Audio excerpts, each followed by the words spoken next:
always the case. Something's going to happen. Try to be proactive and try to plan in advance.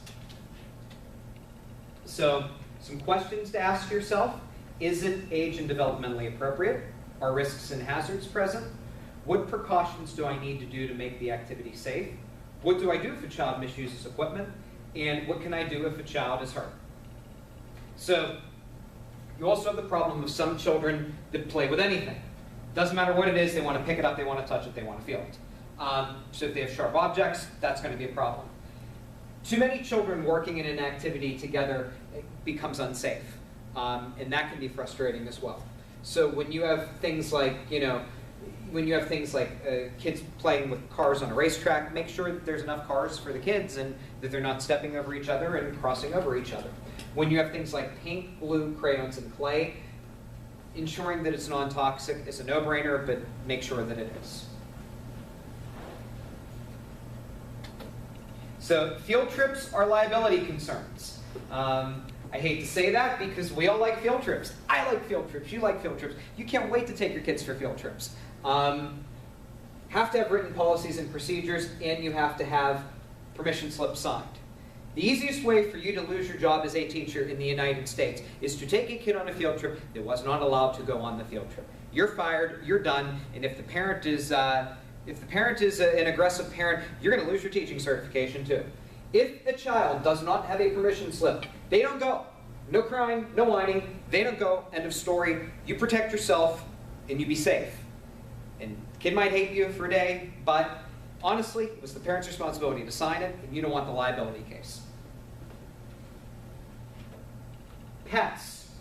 Our textbook is odd.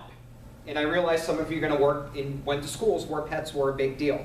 I supervised a teacher a few years ago where they had a class pig that was kept outside. Our book is completely against pets.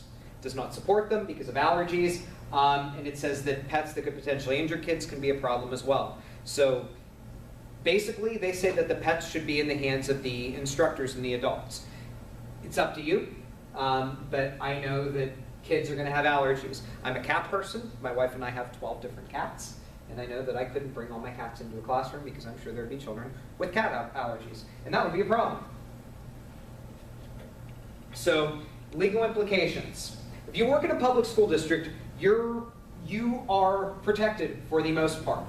If you followed everything you were supposed to do in the event of an emergency, you can't get into trouble. If something happens, if a child slips and falls, document it. Email somebody, ask them to check with the nurse, send them to the nurse. Make sure they are okay. If there is any blood for any reason, kid goes to the nurse automatically. If you follow policy and protocol, if you're a school teacher, you're going to be okay and you're not going to get in trouble. And the school district's going to present you, and you have liability insurance provided by the National Education Association.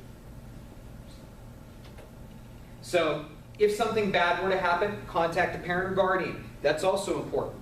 This protects you, and if the kid needs medical care, the parents can provide it to them. Your intention has to be to help each child, but also for safety and security as well. So the next chapter that we're going to look at is going to specifically look at managing illnesses and injuries. What do you do when an illness and injury occurs?